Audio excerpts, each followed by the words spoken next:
So good afternoon everyone. మనం ఈరోజు ఈ ఎస్ఏపి ఎఫ్ఐసిఓకి సంబంధించి జనరల్ ఎంట్రీస్ ని ఎలా పోస్ట్ చేయాలి అనే టాపిక్ గురించి మనం డిస్కస్ చేద్దామండి.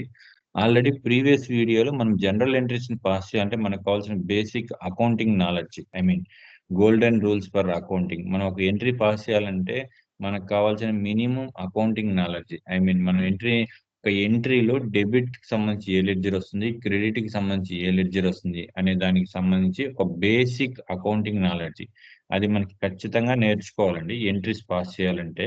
లేకపోతే ఎంట్రీస్ పాస్ చేసేటప్పుడు మనకు చాలా డౌట్స్ వస్తాయి, ఏ ఎంట్రీని డెబిట్ చేయాలి, ఏ ఎంట్రీని క్రెడిట్ చేయాలి. సో దానికి సంబంధించి ప్రీవియస్ వీడియోలో నేను బేసిక్ అకౌంటింగ్ రూల్స్ అనే దానికి సంబంధించి ఒక వీడియోని అప్లోడ్ చేశాను. దాన్ని ఒక్కసారి చూసి నేర్చుకోండి. యాజ్ వెల్ యాజ్ మనం ఈరోజు అకౌంటింగ్ బేసిక్ ఈ యొక్క అకౌంటింగ్ నాలెడ్జ్ ని బేస్ చేసుకొని మనం జనరల్ ఎంట్రీస్ ని ఎలా పోస్ట్ చేయాలి అనే టాపిక్ గురించి మనం ఈరోజు డిస్కస్ చేద్దామండి. సో ఎస్ఏపికి వెళ్ళాను, ఎస్ఏపి లాగిన్ ప్యాడ్ క్లిక్ చేసి SAP login అవుతున్నాండి.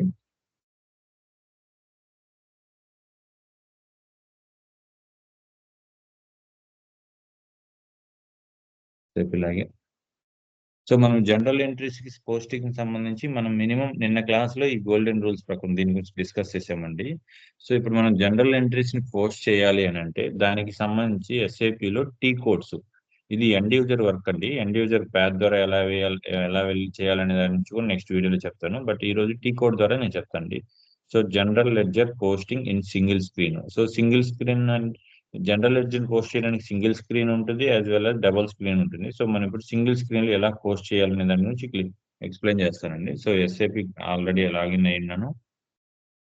General entry posting సంబంధించి మనము FB15. సో మీకు ఆల్రెడీ ఇంతకు ముందు వీడియోలో చెప్పండి, ఈ ఎస్ఏపిలో డిఫరెంట్ టైప్స్ ఆఫ్ డాక్యుమెంట్స్ ఉంటాయి. ఒక్కొక్క డాక్యుమెంట్ కి సంబంధించి మనము జనరల్ ఎంట్రీ, ఒక్కొక్క డాక్యుమెంట్ కి సంబంధించి మనం ఎంట్రీ పోస్ట్ చేసేటప్పుడు ఒక్కొక్క దానికి ఒక్కొక్క డెబిట్ కి సంబంధించి ఒక్కొక్క నెంబరు, డెబిట్ కి ఒక నెంబరు, క్రెడిట్ కి ఒక నెంబర్ ఉంటుందని ఆల్రెడీ మీకు చెప్పానండి. సో ఇక్కడ FB15 అనేది మనకి ఎంట్రీ పోస్టింగ్ సంబంధించి స్క్రీన్. దాంట్లో జనరల్ ఎంట్రీకి సంబంధించి డెబిట్ కి 40 అనే నెంబర్ మెన్షన్ చేయాలి, క్రెడిట్ కి 50 అనే నెంబర్ ని మెన్షన్ చేయాలి. ఓకే.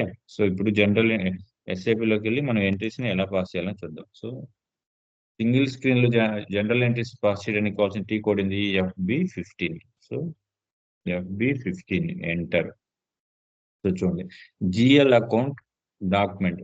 సో కంపెనీ కోడ్ మనం మనం ఈ general entry posting screen open చేయగానే ఫస్ట్ మన కంపెనీ కోడ్ ఉందా లేదా చూసుకోవాలి. లేకపోతే ఇక్కడ క్లిక్ చేసుకొని మన కంపెనీ కోడ్ ఎంటర్ చేసి మార్చుకొని సేవ్ కొట్టాలి.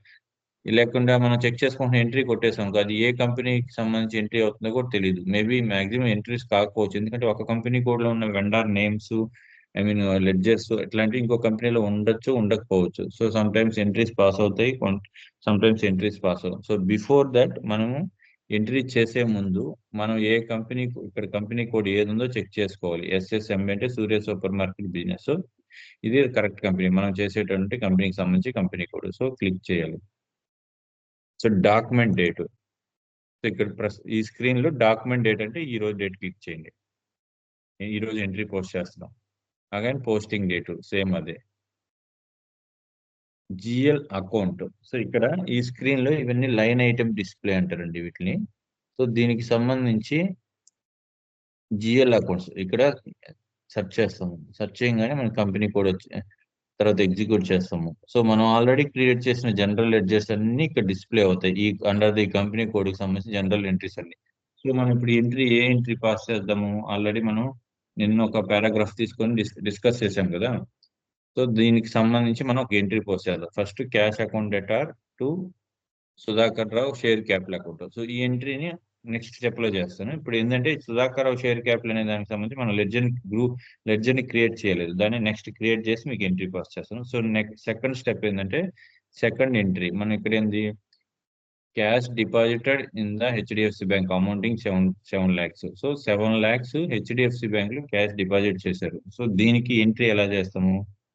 హెచ్డిఎఫ్సి బ్యాంకు మనకి క్రెడిట్ డెబిట్ అయింది. సో క్యాష్ డెబిట్ అవుతుంది, క్రెడిట్ అవుతుంది. సో మీకు ఆల్రెడీ ఇంతకుముందు బేస్డ్ ఆన్ గోల్డెన్ రూల్స్ ప్రకారం చెప్పాను కదా, హెచ్డిఎఫ్సి బ్యాంక్ అనేది అండర్ పర్సనల్ అకౌంట్ కిందకి వస్తుంది, క్యాష్ అనేది యాజ్ పర్ రియల్ అకౌంట్ కిందకి వస్తాయి. సో క్యాష్ గోస్ కాబట్టి దీని క్రెడిట్ పర్సనల్ అకౌంట్ లో బ్యాంక్ రిసీవ్డ్ కాబట్టి దీన్ని డెబిట్ చేస్తాం. సో దీన్ని బేస్ చేసుకుని మనం నిన్న వీడియోలో ఎంట్రీస్ అని ఎక్స్ప్లెనేషన్ చెప్పి ఎంట్రీస్ జనరల్ ఎంట్రీస్ పోస్ట్ చేసాము. సో ఈ జనరల్ ఎంట్రీస్ ని మనం ఇప్పుడు SAP లో ఎంట్రీస్ గా ఎలా పోస్ట్ చేయాలనే దాని గురించి మనం చెప్తున్నాం. So cash account data, HDFC bank account data to cash account being cash deposited in HDFC bank. అదేంది share capital amount. So HDFC bank ని మనం డెబిట్ చేయాలి. సో SAP లోకి వెళ్తున్నాము. HDFC bank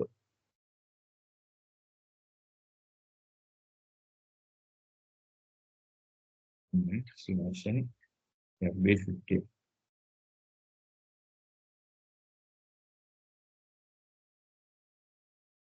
HDFC bank click చేసాము. HDFC bank ఏంది debit. ఇక్కడ మనం క్లిక్ చేయగానే DRPR ఉంటాయి. మనకి దేనికి కరెక్ట్ గా అయితే దానికి సంబంధించి క్లిక్ చేయాలి. HDFC బ్యాంక్ మనం డెబిట్ చేయాలి. చూసాం కదా, మనం వేరే ERPలు ఏంటంటే డైరెక్ట్ జనరల్ లెడ్జర్ క్రియేట్ చేసి ఎంట్రీని ఓపెన్ చేయగానే HDFC బ్యాంక్ అని కొట్టగానే HDFC బ్యాంక్ వస్తుంది. బట్ ఇక్కడ SAPలు ఏంటంటే మనకి డైరెక్ట్ గా ఇంకా మన బ్యాంక్ నేమ్ సంబంధించి మనకి ఎంట్రీ చేయాల్సిన అవసరం ఉంది. ఆ బ్యాంక్ కి సంబంధించి మనం ఏదైతే GL అకౌంట్ నెంబర్ ని ఎంట్రీ చేసాము, బేస్డ్ ఆన్ ఆ GL అకౌంట్ నెంబర్ బేస్ చేసుకొని మనం ఎంట్రీస్ పాస్ చేయాలి. ఈ GL అకౌంట్ మనం ఎప్పుడు ఇచ్చాము, మీకు ఆల్రెడీ ఇంతకుముందు క్లాస్లో ఎక్స్ప్లెయిన్ చేశానండి. జిఎల్ గ్రూప్స్ క్రియేట్ చేసేటప్పుడు based on GL groups, under the GL groups base చేసుకొని మనము GL అకౌంట్స్ కి నెంబర్ ఇచ్చాం. ఇప్పుడు మనకి HDFC బ్యాంక్ ఉంది కరెంట్ అసెట్స్. సో మనం ఇక్కడ కరెంట్ అసెట్స్ లో 1,07,112 1,08,00,000 అనే నెంబర్ రేంజ్ ని బేస్ చేసుకొని మనం ఇక్కడ కరెంట్ అసెట్స్ కి 1,07,101 to 1,08,00,000 అనే నెంబర్ రేంజ్ ని బేస్ చేసుకొని మనము కరెంట్ అసెట్స్ కి మనం GL గ్రూప్స్ ని క్రియేట్ చేసాం. So under the GL groups ని బేస్ చేసుకొని మనం ఏ లెడ్జర్ ని క్రియేట్ చేసినా 1,07,101 1,07,102 అనే నెంబర్ రేంజ్ ని ఇచ్చుకుంటా మనం GL లెడ్జర్స్ ని క్రియేట్ చేయాలి. సో ఇక్కడ మన HDFC బ్యాంక్ కి చూడండి SAPలో 1,07,101 అనే నెంబర్ తో మనం క్లిక్ చేసాం. ఎందుకంటే ఈ ఆల్రెడీ మనం క్రియేట్ చేస్తున్నాం. చూడండి జనరల్ ఇక్కడ ఉంటాయి చూడండి, GL గ్రూప్స్ క్రియేషన్ కి వెళ్ళి అండర్ ద కరెంట్ అసెట్స్ కి 1,07,101 to 1,08,00,000 అనే నెంబర్ రేంజ్ బేస్ చేసుకుని ఈ 100 నెంబర్స్ మిడిల్ లో మనం కరెంట్ అసెట్స్ ఎన్ని క్రియేట్ చేసినా వీటికి ఈ నెంబర్ రేంజే ఇవ్వాలి. HDFC కి 1,07,101, యాక్సిస్ బ్యాంక్ కి 1,07,102 ఇది నెంబర్ ఇచ్చాము. సో ఈ నెంబర్ రేంజ్ ని బేస్ చేసుకొని మనం ఇప్పుడు ఎంట్రీ పాస్ చేయాలి. సో 1,07,101 అనేది HDFC bank. So HDFC bank ని డెబిట్ చేసాము. అమౌంట్ ఒక 50,000 ఇద్దాం. సారీ 7 lakhs కదా, మనం రిమార్క్స్ రాసింది 7 lakhs. So again enter. So ఇక్కడ అది ఎక్కడి నుంచి ఇచ్చాము, క్యాష్ నుంచి. సో క్యాష్ కి సంబంధించి జనరల్ ఎంట్రీ మనం జనరల్ లెడ్జర్ నెంబర్ ఏమి ఇచ్చున్నాము ఇక్కడ క్లిక్ చేసుకోవాలి. Salaries, staff welfare, cash. చూడండి క్యాష్ అకౌంట్ కి, క్యాష్ అనేది కూడా కరెంట్ అకౌంట్. ఈ క్యాష్ కి సంబంధించి మనం 1,07,105 అనే నెంబర్ ని క్లిక్ చేస్తున్నాం. ఎందుకు దీన్ని క్లిక్ చేస్తున్నాం అంటే ఆల్రెడీ మనం అండర్ ద GL గ్రూప్స్ లో ఇచ్చిన నెంబర్ రేంజ్ ని బేస్ చేసుకొని మనం ఈ క్యాష్ అకౌంట్ కి 1,07,105 అనే నెంబర్ రేంజ్ ని మెన్షన్ చేసినాం. సో ఇక్కడ మన క్యాష్ అనే వర్డ్ ని ఇన్స్టెడ్ ఆఫ్ క్యాష్ బదులు మనము 1,07,105 అనే నెంబర్ ని మనము గుర్తుపెట్టుకోవాలి. మనకి ఎప్పుడైనా క్యాష్ లెడ్జర్ అనగానే 1,07,105 అనేది క్యాష్ కి సంబంధించిన జనరల్ లెడ్జర్ నెంబర్ అనుకోవాలి. సో బేస్డ్ ఆన్ దీన్ని బేస్ చేసుకొని మనం క్యాష్ 1,01,101. సో ఇందాక మీరు చెప్పాను, సారీ 1,07,105. ఓకే,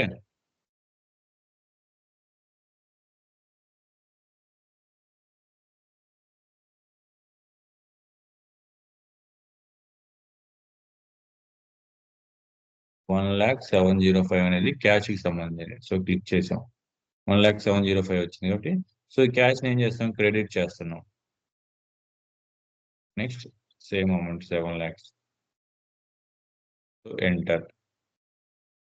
చూడండి మీకు ఇప్పుడు ఎంట్రీస్ లో HDFC బ్యాంక్ అనేది మనం ఇక్కడ క్రియేట్ చేసిన ఎంట్రీస్ ని బేస్ చేసుకొని HDFC బ్యాంక్ ఇది డెబిట్ అయింది, as well as cash credit అయింది. సో డెబిట్ ని DR, క్యాష్ ని CR అని వస్తాము. సో సేమ్ ఇదే విధంగా ఎంట్రీ మీకు SAP లో జనరల్ ఎంట్రీస్ పోస్టింగ్ FB15 అనే స్క్రీన్ లో డేట్ మెన్షన్ చేసాము, పోస్టింగ్ డేట్ మెన్షన్ చేసాము, లెడ్జర్ సంబంధించి HDFC బ్యాంక్ లెడ్జర్ అకౌంట్ వేసాము, జనరల్ అకౌంట్ లెడ్జర్ అకౌంట్ వేసాము, యాజ్ వెల్ as క్యాష్ కి సంబంధించి లెడ్జర్ అకౌంట్ మెన్షన్ చేసాము, HDFC బ్యాంక్ ని డెబిట్ లో పెట్టాము, క్యాష్ ని క్రెడిట్ లో మెన్షన్ చేసాము. సో నెక్స్ట్ దీన్ని ఒకసారి ఎంట్రీ చెక్ చేసుకోవాలంటే గో టు సిమ్యులేట్ ఆప్షన్కి వెళ్ళగానే మీకు ఎంట్రీకి సంబంధించిన టోటల్ డేటా వస్తుంది. GL account document, normal document, SA document. నేను ఆల్రెడీ చెప్పాం కదా, జనరల్ లెడ్జర్ కి సంబంధించి ఏ డాక్యుమెంట్ అయినా కూడా మనం SA డాక్యుమెంట్ అంటాం. అలాగే వెండర్ ఇన్వాయిస్ డాక్యుమెంట్ కి సంబంధించి KR, వెండర్ పేమెంట్ డాక్యుమెంట్ సంబంధించి KZ, కస్టమర్ ఇన్వాయిస్ డాక్యుమెంట్ కి సంబంధించి DR, కస్టమర్ పేమెంట్ కి సంబంధించి DZ, అసెట్ అకౌంట్ కి సంబంధించి AA డాక్యుమెంట్. ఇలా ఒక్కొక్క డాక్యుమెంట్ కి సంబంధించి ఒక్కొక్క ఈ short document type 2 digits words వస్తాయండి. మీకు ఫర్దర్ గా 1 by 1 ప్రతిదీ క్లియర్ గా చెప్తానండి. సో ఈ రోజు మనం జనరల్ ఎంట్రీస్ ని పాస్ చేసేటప్పుడు దీనికి సంబంధించిన ఎంట్రీకి సంబంధించి ఇప్పుడు వ్యూని సిమ్యులేట్ లోకి వెళ్ళి క్లిక్ చేయగానే మనకు చూపించింది. చూడండి ఇక్కడ ఇది ఐటెం నెంబర్ 1 or 2. ఇక్కడ పోస్టింగ్ కి PK అంటే పోస్టింగ్ కి. మీకు ఆల్రెడీ నేను చెప్పాను కదండి, డెబిట్ మీకు ఆల్రెడీ మెన్షన్ చేస్తున్నాను. ఇక్కడ పోస్టింగ్ కి జనరల్ లెడ్జర్ క్రియేషన్, దీనికి సంబంధించి SA డాక్యుమెంట్ ని జనరల్ లెడ్జర్ క్రియేషన్ లోకి వస్తాయి. So SA document